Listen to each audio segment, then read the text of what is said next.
Hey guys, welcome back to my YouTube channel. So guys, in this video we will do biotechnology and its application example problems. Okay, so guys, in this for this chapter we have to cover total 15 questions. Okay, so चलो एक एक करके सबको देख लेते हैं.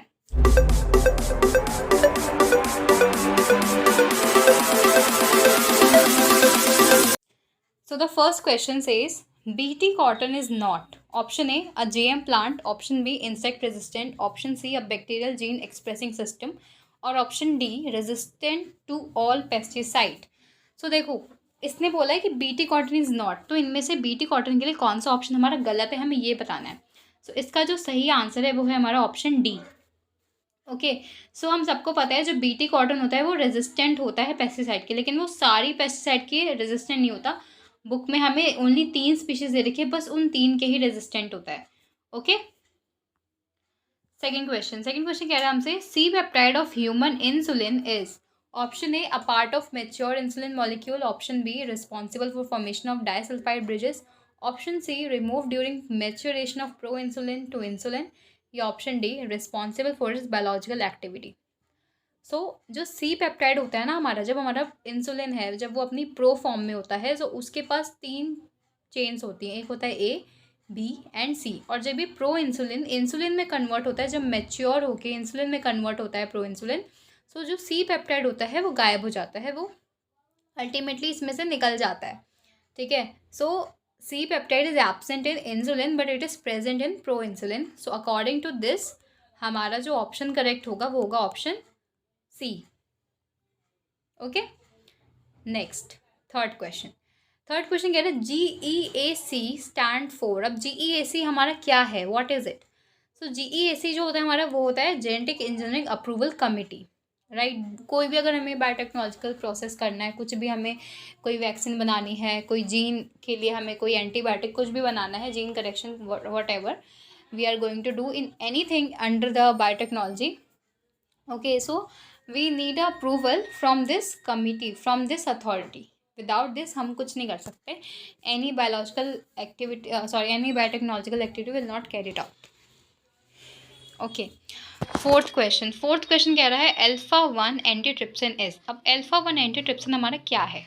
Option A an antacid, option B an enzyme, option C used to treat arthritis, option D used to treat emphysema. So जो हमारा अल्फा-1 एंटीट्रिप्सिन होता है ना यार, वो it is used to treat emphysema. We all know emphysema जो होता है हमारा, इसका सबसे इम्पॉर्टेंट मतलब सबसे हम क्या जो कहते हैं कॉज, वो क्या है? Cigarette smoking is the important cause for this emphysema, है ना. एम्फाइसेमा में हम सबको पता है क्या होता है, जो हमारा ब्रोंकाई होता है उसका जो सरफेस एरिया होता है वो डिक्रीज हो जाता है, जिससे प्रॉपर वे में एक्सचेंज ऑफ गैसेस नहीं हो पाता. क्लियर? चलते हैं फिफ्थ क्वेश्चन हमसे कह रहा है a probe which is a molecule use to locate homologous sequence in a mixture of DNA और RNA मॉलिक्यूल्स कुड बी. अब प्रोब की बात करिए. Probe it is very important question, पहले भी बता रही हूँ. ठीक है, जो प्रोब होता है हमारा, इट कैन बी DNA और इट कैन बी RNA. ऐसा नहीं कि वो सिर्फ RNA हो सकता है या DNA हो सकता है. ठीक है, इट कैन बी DNA और RNA. तो ये भी गलत हो गया. सो बचा क्या? Option C. Sixth, choose the correct option regarding retrovirus. अब हमें रेट्रोवायरस के रिगार्डिंग स्टेटमेंट बतानी है. ओके, सो देखो हमारा फर्स्ट ऑप्शन देखो, फर्स्ट है हमारा an RNA virus that synthesise DNA during infection, option B a DNA virus that synthesise RNA during infection, option C a single stranded DNA virus या a double stranded RNA virus. अब देखो retrovirus का मतलब क्या है? Retrovirus जो है वो रिवर्स ट्रांसक्रिप्शन करेगा. रिवर्स ट्रांसक्रिप्शन का क्या मतलब है? RNA से हमारा DNA बनता है इन रिवर्स ट्रांसक्रिप्शन. अब देख लो ये चीज़ कौन से ऑप्शन में हो रही है, हमारा वही हमारा आंसर है रिगार्डिंग रेट्रोवायरस. सो हमारा ऑप्शन ए. ठीक है, क्योंकि यहाँ पे RNA वायरस से क्या बन रहा है? DNA. Seventh, the site of production of ADA in the body is. अब ADA हमारा बॉडी में कहाँ बनता है? सो सबसे पहले ADA की फुल फॉर्म आपको पता होनी चाहिए. ADA की फुल फॉर्म होती है adenosine deaminase is the full form of ADA. अब ये बनता कहाँ पे? सो ये हमारा बनता है लिम्फोसाइट में. ओके, एट्थ, अब प्रोटॉक्सिन. अब प्रोटॉक्सिन क्या होता है? अब हम आपने प्रोटॉक्सिन तो यहाँ पे एक टर्म लिखा है, अब आपने सुना होगा प्रोटॉक्सिन है, प्रो एंजाइम है, ऊपर हमने एक प्रो इंसुलिन देखा था.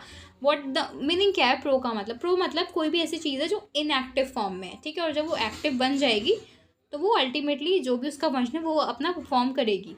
सो हमसे इसने प्रोटॉक्सिन का मीनिंग पूछा है। So protoxin it is nothing but it is inactive toxin. Clear? Ninth है पैथोफिजियोलॉजी इज। अब पैथोफिजियोलॉजी क्या है हमारी? So it is what is option देखो, study of physiology of pathogen. Option B study of normal physiology of host. Option C study of altered physiology of host. या option D none of the above. So जो हमारी पैथोफिजियोलॉजी होती है ना, it is this altered form. जब कोई भी अपना बैक्टीरिया, कोई भी मतलब माइक्रो ऑर्गेनिज्म उसने होस्ट के अंदर उसने अटैक करा, होस्ट के अंदर वो घुस गया, उसके बाद जो फिजियोलॉजी में चेंज आता है ना, होस्ट की बॉडी में जो चेंज आता है, that is pathophysiology. 10th, the trigger for activation of toxin of Bacillus thuringiensis is. Option A acidic pH of stomach. Option B high temperature. Option C alkaline pH of gut. या option D mechanical action in the insect gut. So देखो यार, हमें सबको पता है, book में ही लिखा हुआ है, सीधे सीधे बहुत ही डायरेक्ट क्वेश्चन है। Alkaline pH of gut is the right answer, because यही रिक्वायरमेंट है जब उसका इनएक्टिव से एक्टिव में कन्वर्ट होता है। ठीक है, अब चलते हैं आगे। 11th कह रहा है गोल्डन राइस क्या है। अब देखो गोल्डन राइस आपने सबने सुना होगा, बायोफोर्टिफिकेशन के अंदर भी हम इसको पढ़ते हैं उधर। ठीक है, देखो golden rice is what? A variety of rice grown along the yellow river in the China, long stored rice having yellow color tint. Option C, a transgenic rice having gene for beta carotene.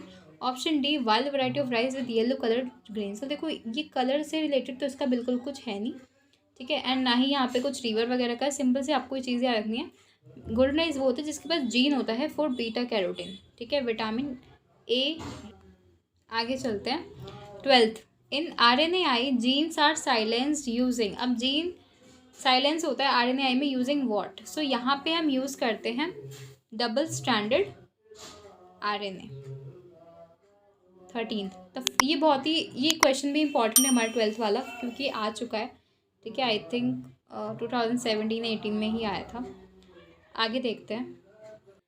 So guys 13 question देखो। 13 question कह रहा है the first clinical gene therapy was done for the treatment of. Option A AIDS. Option B cancer. Option C cystic fibrosis. Option D SCID। So देखो यार, जो first clinical therapy हुई थी, it is use to treat SCID, जो कि एक 4 years old की girl child थी, उसके अंदर हुई थी। ठीक है, it is use to treat the deficiency of ADA, right.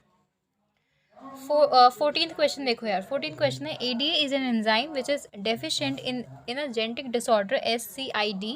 What is the full form of ADA? अभी ये चीज़ मैंने आपको ऊपर ही बताई थी, हमें ADA का फुल फॉर्म पूछा है, जो मैंने आपको जस्ट ऊपर बताया। तो उसका फुल फॉर्म होता है एडिनोसाइन डीएमिनेज। Option B.